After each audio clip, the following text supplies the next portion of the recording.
నమస్కారం. టీవీ8 న్యూస్ కి స్వాగతం. హెడ్లైన్ చూద్దాం.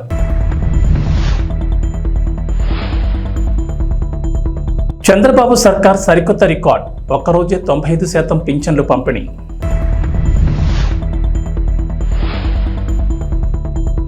ఏపీ ప్రభుత్వం సంచలన నిర్ణయం.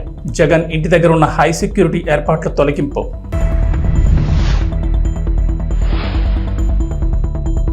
త్వరలోనే తెలంగాణ కేబినెట్ విస్తరణ. మార్పులు చేర్పులు ఉంటాయంటున్న రాజనరసింహ.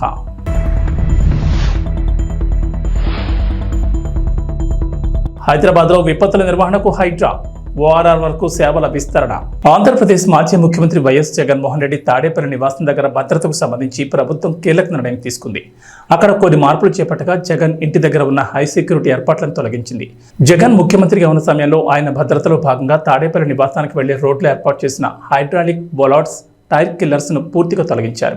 అలాగే జగన్ నివాసానికి పార్క్ విలాస్ ద్వారా వెళ్లే రోడ్లో చెక్ పోస్టులు ఉన్నాయి. వాటిని కూడా అధికారులు అక్కడి నుంచి తొలగించారు. జగన్ తాడేపల్లి నివాసానికి వెళ్లే 4 లైన్ల రోడ్ల రాకపోకలు మరింత సులభంగా ఉండేందుకు చర్యలు తీసుకున్నారు అధికారులు. అలాగే ఇంటికి సమీపంలో రోడ్డుపై వేసిన రెయిన్ ప్రూఫ్ టెంట్లు, ఆంధ్రరత్న పంపింగ్ స్కీమ్ వైపు ఉన్నటువంటి పోలీస్ చెక్ పోస్టును అధికారులు తొలగించారు.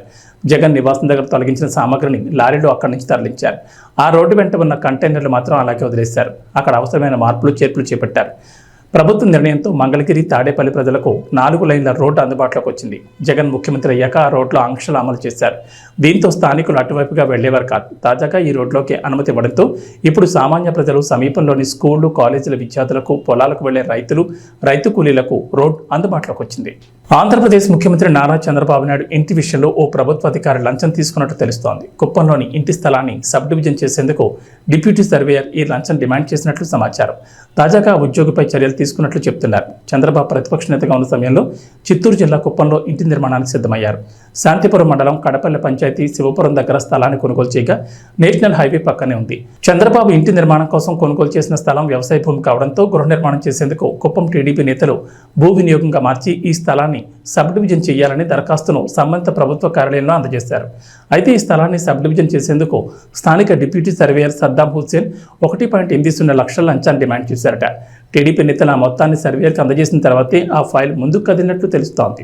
ఏపీకి చెందిన తెలుగుదేశం పార్టీ ఎంపీకి లోక్సభలో కీలక పదవి దక్కింది. లోక్సభ ప్యానెల్ స్పీకర్గా అరుదైన అవకాశం ఇచ్చారు. లోక్సభ స్పీకర్ ఓం బిర్లా మొత్తం 9 మందితో కూడిన ప్యానెల్ స్పీకర్ల జాబితాను సోమవారం ప్రకటించగా వారిలో బాపట్ల టీడీపీ ఎంపీ తెన్నేటి కృష్ణప్రసాద్ కూడా ఉన్నారు. తెలుగుదేశం ఎంపీతో పాటుగా ఏ రాజా, పిసి మోహన్, జగదాంబికాపాల్, సంచారాయ్, శైల్జా, కాకోలి ఘోష్, దస్తీదార్, దిలీప్ సైకియా, అవధీష్ ప్రసాద్లు ప్యానెల్ స్పీకర్లుగా సభ నిర్వహణలో ఓం బిర్లాకు సహకరించనున్నారు. తనకు ప్యానెల్ స్పీకర్గా అవకాశం కల్పించిన లోక్సభ స్పీకర్ ఓం బిర్లాకు టీడీపీ ఎంపీ తెన్నేటి కృష్ణప్రసాద్ ధన్యవాదాలు తెలిపారు. తెన్నేటి కృష్ణప్రసాద్ రిటైర్డ్ ఐపీఎస్ అధికారి. ఆయన 1960లో హైదరాబాద్లో జన్మించారు. ఆయన తండ్రి సుబ్బయ్య ఐటీఐ ప్రిన్సిపల్ కాగా తల్లి Vijayalakshmi school teacher. Krishnaprasad NIT Warangal నుంచి బీటెక్ పూర్తి చేసి అహ్మదాబాద్ ఐఐఎం నుంచి ఎంబీఏ కూడా చేశారు. ఆయన 1986 బెంచ్ ఐపీఎస్ అధికారి. పోలీస్ శాఖలో 34 ఏళ్ల పాటు సేవలందించారు. రాష్ట్ర వ్యాప్తంగా వివిధ హోదాల్లో పనిచేశారు. విజయవాడ పోలీస్ కమిషనర్గా, వరంగల్, విశాఖ రేంజ్లలో డీఐజీగా కీలక బాధ్యతలు నిర్వహించారు. విశాఖపట్నం, గుంటూరు, నెల్లూరు, మెదక్ జిల్లాల ఎస్పీలుగా పనిచేశారు. ఆంధ్రప్రదేశ్ చరిత్రలో చంద్రబాబు సర్కార్ సరికొత్త రికార్డు నమోదు చేసింది. రాష్ట్ర చరిత్రలో తొలిసారిగా పింఛన్ల పంపిణీలో ఓ రికార్డు నమోదైంది. ఒక్కరోజే 95% మేర పెన్షన్లు పంపిణీ చేసిన ప్రభుత్వం రికార్డును సృష్టించింది. సోమవారం రాత్రి 10 గంటలకల్లా 61.95 లక్షల మందికి పింఛన్ పంపిణీ చేసినట్లు అధికారిక వర్గాలు తెలిపాయి.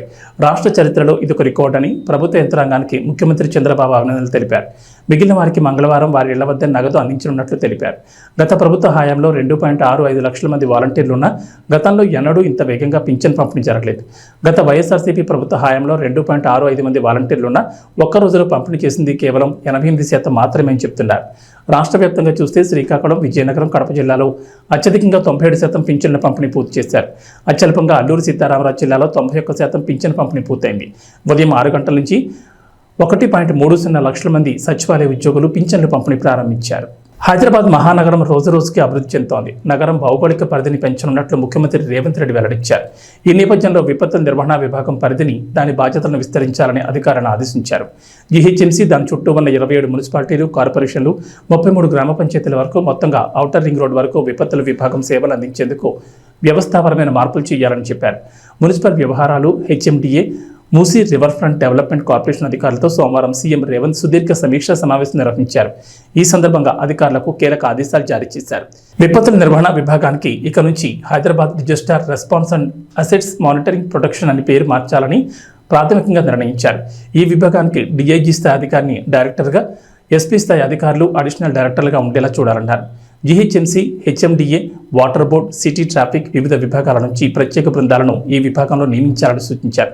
కేవలం వరదలు, ప్రమాదాలు సంభవించినప్పుడే కాకుండా ఇకపై విపత్తుల నిర్వహణ విభాగం నగర ప్రజలకు అవసరమైన సేవలు నిరంతరం అందించేలా పునర్వ్యవస్థీకరించాలని ఉన్నతాధికారులను ఆదేశించారు.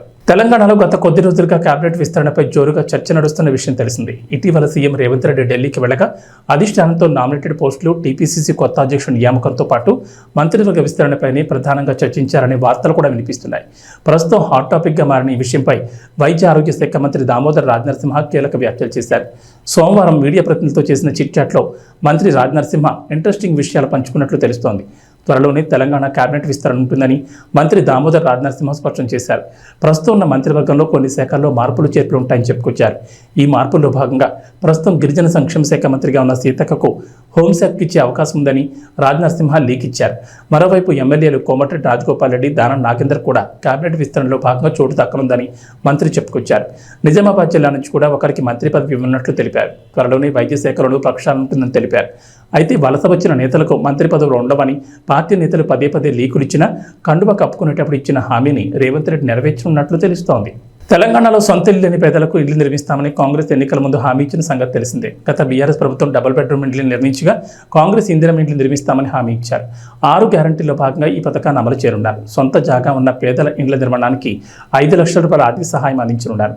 జాగా లేని వారికి స్థలంతో పాటు డబ్బులు కూడా మంజూరు చేస్తామని ప్రకటించారు. అయితే ఇందిరమ్మ ఇళ్లకు సోలార్ పవర్ తప్పనిసరి కానుంది. అయితే ఇది రాష్ట్ర వ్యాప్తంగా కాదు, హైదరాబాద్ శివారు, ఔటర్ రింగ్ రోడ్తో పాటు కొత్తగా నిర్మించనున్న రీజనల్ రింగ్ రోడ్ మధ్య నిర్మించే ఇండ్లకు సోలార్ తప్పనిసరి చేయనున్నట్లు తెలుస్తుంది. ఈ ప్రాంతాల్లో ఇండ్లు నిర్మించుకోవాలంటే సోలార్ పవర్ తప్పనిసరిగా పెట్టుకోవాల్సింది. ఈ మేరకు ఇప్పటికే సోలార్ పవర్ వినియోగిస్తున్న చెన్నై, బెంగళూరు, ముంబైలోని పేదల ఇండ్లను డిప్యూటీ సీఎం భట్టి విక్రమార్కతో పాటు అధికారులు పరిశీలించనున్నట్లు తెలిసింది. ముఖ్యమంత్రి చంద్రబాబు నాయుడు పెన్షన్దారులు బోలెడంత భరోసా కల్పించారని 4వ వార్డు టీడీపీ మాజీ కౌన్సిలర్ ప్రమేళం అన్నారు. చంద్రబాబు నాయుడు ఎన్నికల్లో ఇచ్చిన హామీల్లో కీలకమైన పింఛన్ పెంపు కార్యక్రమంలో భాగంగా 4వ వార్డు నందు ప్రమేళమ్మ టీడీపీ నాయకులు, సచివాలయ సిబ్బందితో కలిసి పెన్షన్ లబ్ధిదారుల ఇంటికి వెళ్లి పెంచిన 7,000 రూపాయల పింఛను అందజేశారు. ఈ కార్యక్రమంలో నాయకులు పాల్గొన్నారు.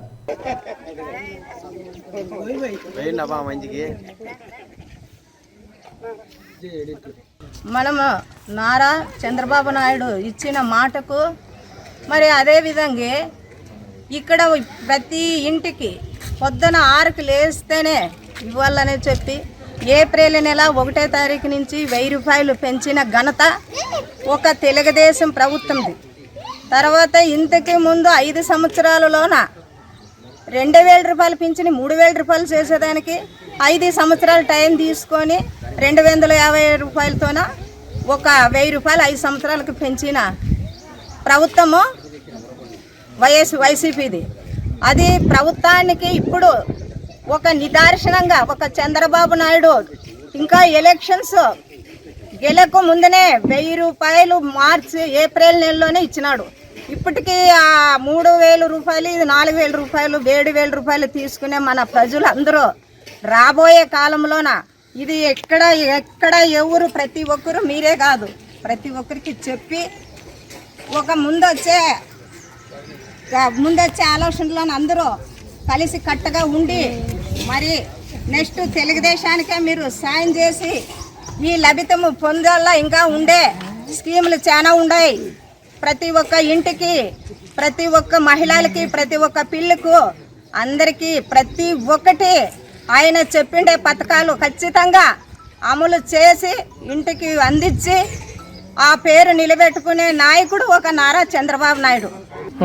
మన పథకాలు ఉచిత గ్యాసు ప్రతి మహిళలకి, 3 సిలిండర్లు, బస్సు ఫ్రీ, మళ్ళీ అమ్మకు వందనము, 15,000 రూపాయలు ప్రతి పిల్లికి. ఇవన్నీ చాలా మంచి పథకాలని ఈ నారా చంద్రబాబు నాయుడు మన సీఎం గారు ఈ మాట నిలబెట్టుకునే ఘనతకి మీరందరూ చాలా ఆలోచించి దృష్టిలో పెట్టుకొని రాబోయే కాలంలోన మనమంతా ఒక మాట పైన ఉండి మరీ వచ్చేది కూడా సైకిలే. మీరు ఎవరో ఎక్కడా కానీ ఆలోచించుకోకున్నట్లు, ఎవరు చెప్పిన మాటలు కానీ వినుకోకున్నట్లు సాధించుకునే పట్టు మన మహిళల్లోనే ఉండేది. మీ అందరూ వచ్చి ఇక్కడ విన్నందుకు మీ అందరికి ప్రత్యేకంగా ధన్యవాదాలు తెలుపుకొని సెలవు తీసుకుంటాం. సిద్దిపేట జిల్లా గజ్వేల్లో doctors day, chartered accounts day సందర్భంగా ఇంటర్నేషనల్ వైశ్య ఫెడరేషన్ సిద్దిపేట జిల్లా అధ్యక్షుడు నేతి శ్రీనివాస్, యువజన విభాగం అధ్యక్షుడు ఎన్సీ సంతోష్ ఆధ్వర్యంలో డాక్టర్లకు, చార్టెడ్ అకౌంట్లకు శాలువాలతో సత్కరించి మెమోంటోలు అందజేసి అభినందనలు తెలిపారు. ఈ కార్యక్రమంలో municipal chairman Rajamouli, councillor Uppala Mettaiah, Nangunuru Satyanarayana, doctor Mallaiah, doctor Lingam పాల్గొన్నారు. ఈ సందర్భంగా మాట్లాడుతూ ఇంటర్నేషనల్ వైశ్య ఫెడరేషన్ ఆధ్వర్యంలో చక్కటి కార్యక్రమం ఏర్పాటు చేసిన ఇంటర్నేషనల్ వైశ్య ఫెడరేషన్ సభ్యులను అభినందించారు. తల్లిదండ్రులు, గురువులు, డాక్టర్లు మనకు కనిపించే దేవుళ్ళని, వారిని గౌరవించాల్సిన బాధ్యత ప్రతి ఒక్కరిపై ఉందన్నారు. ముఖ్య ఉద్దేశంతో ముందుకు సాగుతున్న మా డాక్టర్ లింగమన్న గారికి, అలాగే నరేష్ బాబు గారికి, అలాగే డాక్టర్ మల్లేశ్వర గారికి, అలాగే మా రాజ్కుమార్ అన్న గారికి, అలాగే సురేష్ అన్న గారికి, శ్రీకాంత్ అన్న గారికి, అలాగే డాక్టర్ సుధీరన్న గారికి, సంగీత్ అన్న గారికి, అలాగే డాక్టర్ మహేష్ అన్న గారికి, అలాగే డాక్టర్ సంతోష్ గారికి, అలాగే డాక్టర్ నైపుల్ అన్న గారికి, అలాగే డాక్టర్ శ్రీధర్ గారికి, శైలజ మేడం గారికి, సుజాత మేడం గారికి, సౌరతి మేడం గారికి, అలాగే సమీక్ష మేడం గారికి, ఇంకా నా పేరు పట్టుకుంటే ప్రేమ్ గారికి, మైపాలన్న గారికి, ప్రతి ఒక్కరికి కూడా శిరస్సు నుంచి పేరు పేరున హృదయపూర్వక డాక్టర్ డే శుభాకాంక్షలు తెలియజేస్తున్నాను. అలాగే ప్రతి మనిషికి ఫైనాన్షియల్ డిసిప్లిన్ అనేది చాలా ముఖ్యం. సో ఫైనాన్షియల్ డిసిప్లిన్ లేకపోతే ఎవరి అభివృద్ధి కూడా ముందుకు సాగదు.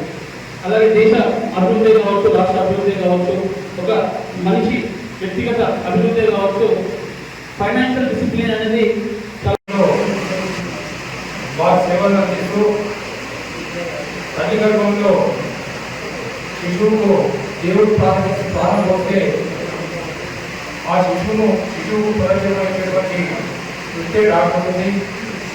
అందుకే ఇది మౌనమైనటువంటి వైద్య వృత్తిలో కొనసాగుతూ ఈరోజు సమాజంలో ఒక మంచి గౌరవాన్ని పొందుతున్నటువంటి డాక్టర్లందరికీ,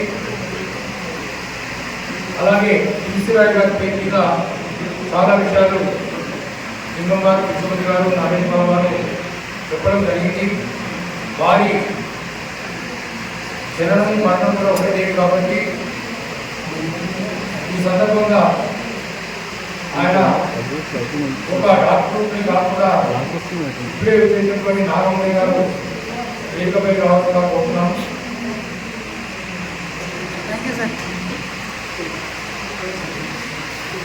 వారి పేరు మీద వారు ఒక డాక్టర్ కాకుండా స్వాతంత్ర సమరయోధుడు, ఒక మంచి రాజకీయవేత్తగా, 19 2 పర్యాలు ముఖ్యమంత్రిగా ఉన్నటువంటి ఈశ్వరాయ్ గారి పేరు మీద డాక్టర్ డే జరుపుకోవడం ప్రతి 3వ తారీఖు జూలై నాడు డాక్టర్ డే జరుపుకుంటాం. అదే రోజు నేషనల్ డాక్టర్ డే కూడా జరుపుకుంటున్నాం.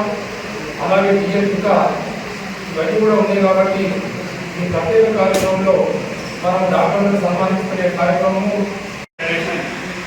రాష్ట్ర అధ్యక్షుడు ఉప్పల శ్రీనివాస్ గారి సూచన మేరకు సిద్దిపేట జిల్లా ఇంటర్నేషనల్ వైశ్య ఫెడరేషన్ అధ్యక్షుడు ఎన్సీ శ్రీనివాస్ గారి ఆధ్వర్యంలో, అదేవిధంగా గజ్వేల్ ప్రజ్ఞాపూర్ ఐజీఎఫ్ వాళ్ళ ఆధ్వర్యంలో ఈరోజు ఒక మంచి కార్యక్రమం ఏర్పాటు చేసి మన డాక్టర్లకు మరియు సీఏలకు సన్మానం చేస్తున్న కార్యక్రమం తీసుకోవడం అనేది మీ అందరికీ మా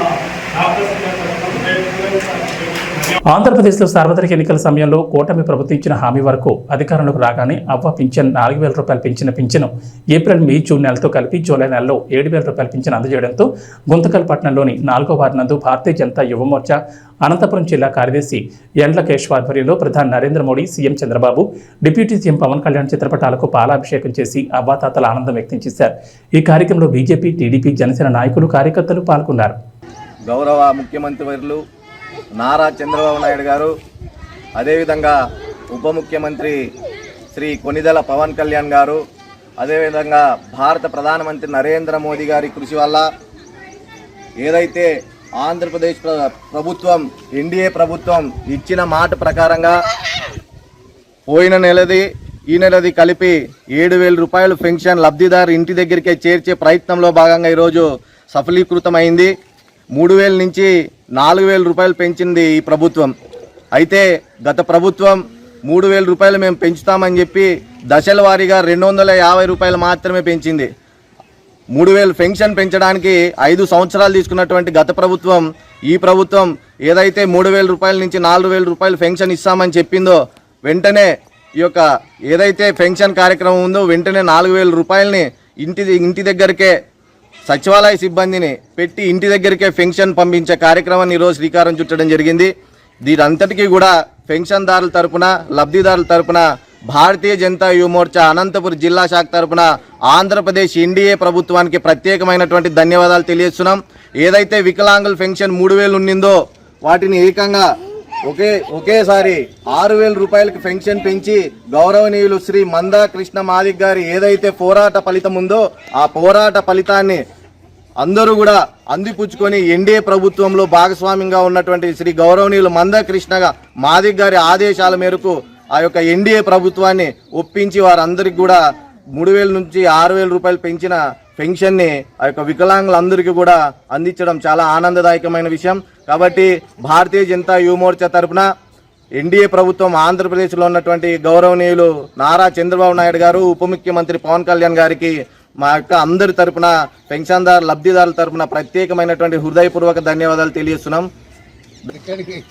ఏదైతే గత ప్రభుత్వం సచివాలయ సిబ్బందిని ఉపయోగించుకోకుండా కేవలం వాలంటరీ వ్యవస్థ ద్వారా పెన్షన్ని ఇంటికి అందిస్తున్నాము, వాలంటరీ వ్యవస్థ తీసేశారు కాబట్టి సచివాలయ సిబ్బంది ద్వారా ఇంటింటికి పెన్షన్ అందే కార్యక్రమం జరగదు అని అపోహలు సృష్టించి ఎన్నో సహజ మరణాలను కూడా పెన్షన్ వల్ల రోడ్లో నిలబడి లేకుంటే ఆ ఆఫీసు చుట్టూ తిరిగి చనిపోయినారనే అపోహలను ప్రజల్లో రేకెత్తించారు. ఏదైతే కొత్తగా ఏర్పడినటువంటి ఎన్డీఏ ప్రభుత్వం నారా చంద్రబాబు నాయుడు గారు ఆ రోజే చెప్పారు, సచివాలయ సిబ్బందిని ఉపయోగించుకొని ఎంతమంది ఉంటే ఆ వార్డులో ఉన్నటువంటి పరిధిలో ఉన్నటువంటి ఎంతమంది పెన్షన్ లబ్ధిదారులు ఉంటారో వాటిని ఎంతమంది సచివాలయ సిబ్బంది ఉంటారో వాళ్ళని ఒక్కొక్కరిని ఇంతమంది పంచుకొని యొక్క పెన్షన్ కార్యక్రమాన్ని అందించే విధంగా చేస్తామని ఏ విధంగా అయితే చెప్పారో అదే విధంగా ఈరోజు సచివాలయ సిబ్బందిని ఉపయోగించి ప్రతి ఇంటికి పెన్షన్ ఇచ్చే కార్యక్రమాన్ని శ్రీకారం చుట్టి ఉదయం 6 గంటలకే ప్రతి ఇంటికి డోర్ తట్టి వాళ్ళు నిద్ర లేవకముందునే డోర్ తట్టి పెన్షన్ అందించే కార్యక్రమం ఈరోజు పొద్దున ఉదయం 6 గంటల నుంచి జరగడం చాలా ఆనందదాయకమైన విషయం. ఏదైనా విజనరీ నాయకుడు అనుకున్నది చేస్తాడు, చేసి చూపిస్తాడు, దానికి ఇదే నిదర్శనం. కాబట్టి వారందరికీ కూడా ప్రత్యేకమైన ధన్యవాదాలు లబ్ధిదారుల తరఫున తెలియజేస్తున్నాను. గ్లోబల్ స్టార్ రామ్ చరణ్ శంకర్ కాంబోలో చేస్తున్న గేమ్ చేంజర్ ఎప్పుడు రిలీజ్ అవుతుందా అని ఫ్యాన్స్ ఎప్పటి నుంచి ఎదురు చూస్తున్నారు. కానీ దీనిపై ఇప్పటి వరకు ఎలాంటి అప్డేట్ అయితే ఇవ్వలేదు మూవీ టీం. నిర్మాత దిల్ రాజు మాత్రం ఈ ఏడాది రిలీజ్ చేస్తామని అయితే చెప్పారు. కానీ రీసెంట్గా ఇండియన్ 2 ప్రమోషన్స్లో భాగంగా ఇచ్చిన ఓ ఇంటర్వ్యూలో గేమ్ చేంజర్ రిలీజ్కి ఇంకా 6 నెలలు పడుతుందని బాంబు పేల్చారు శంకర్. దీంతో మెగా ఫ్యాన్స్ డేలా పడిపోయారు. ఇలాంటి వేళ RC16 ప్రాజెక్ట్ గురించి ఓ క్రేజీ న్యూస్ వైరల్ అవుతోంది. బుచ్చిబాబుతో చరణ్ చేస్తున్న ఈ చిత్రం ఎలా ఉండబోతోందో హింట్ ఇచ్చాడు Bigg Boss fame Arjun Ambati. ఈ చిత్రంలో అర్జున్ కూడా ఓ కీలక పాత్ర పోషిస్తున్న సంగతి తెలిసిందే. బిగ్ బాస్ సీజన్ 7 సమయంలో గెస్ట్గా వచ్చిన బుచ్చిబాబు హౌస్లో ఉన్న అర్జున్కి RC16 ఆఫర్ ఇచ్చారు. ప్రస్తుతం ప్రీ ప్రొడక్షన్ పనులు జరుపుకుంటున్న ఈ చిత్రం ఎలా ఉండబోతుందనే విషయంపై తన లేటెస్ట్ ఇంటర్వ్యూలో క్లారిటీ ఇచ్చాడు అర్జున్. స్టోరీ ఎలా ఉండబోతుంది అనేది చెప్పను, ఎందుకంటే అది చెప్తే నన్ను సినిమాల నుంచి బయటకు తోసేస్తారు. బాగుంటుంది ప్రాజెక్ట్, అంతకుమించి ఏం చెప్పలేను. మన నేటివిటీ బాగా కనబడే సినిమా. తెలుగు సినిమాలంటే అంత కమర్షియల్ అలా అనుకుంటారు కదా, అలానే చరణ్గా చేసిన కూడా ఎక్కువ కమర్షియల్ ప్రాజెక్టులే. అయితే తమిళ్లో పెద్ద హీరోలు అందరూ వాళ్ళ నేటివిటీ కనబడేలా ప్రాజెక్ట్ చేస్తూ ఉంటారు కదా, వాళ్ళ ట్రెడిషన్, వాళ్ళ ప్లేస్ ఇలా అన్నీ చూపించడానికి ఇష్టపడతారు కదా, అలానే మీరు RC16 గురించి ఎక్స్పెక్ట్ చేయొచ్చు అంటూ అర్జున్ అంబట్ చెప్పాడు. ఇక ఈ చిత్రంలో జాన్వీ కపూర్ హీరోయిన్గా నటిస్తోంది. అలానే AR రెహమాన్ మ్యూజిక్ అందిస్తున్నారు. కొన్ని నెలల క్రితమే పూజా కార్యక్రమాలతో ఈ ప్రాజెక్ట్ మొదలైంది. గేమ్ చేంజర్ పనులు పూర్తయిన వెంటనే చరణ్ ఈ సెట్లోకి అడుగు పెట్టబోతున్నారు. ఇక ఈ చిత్రంపై ఇటీవల తమిళ నటుడు విజయ్ సేతుపతి కూడా కామెంట్స్ చేశారు. RC16 స్టోరీ తనకు తెలుసని, స్క్రిప్ట్ చాలా బాగుంటుందన్నారు. ఖచ్చితంగా ఈ చిత్రం బ్లాక్ బస్టర్ అవుతుందని బుచ్చిబాబుతో చెప్పారు విజయ్. 20 వరల్డ్ కప్ 2024 గెలిచిన వెంటనే సీనియర్ ప్లేయర్ అయిన విరాట్ కోహ్లీ, రోహిత్ శర్మ ఇద్దరు T20 ఫార్మాట్ కెరీర్కు వీడ్కోలు పలికారు. ఆ మరుసటి రోజే స్టార్ ఆల్రౌండర్ రవీంద్ర జడేజా కూడా పొట్టి ఫార్మాట్కు రిటైర్మెంట్ పలికాడు. భారత క్రికెట్ పరివర్తన దశలో ఉందని, యువతరానికి అవకాశం ఇవ్వాల్సిన సమయం వచ్చిందని చెప్తూనే ఈ ముగ్గురు వన్డే టెస్ట్ ఫార్మాట్లో కొనసాగుతామని చెప్పారు.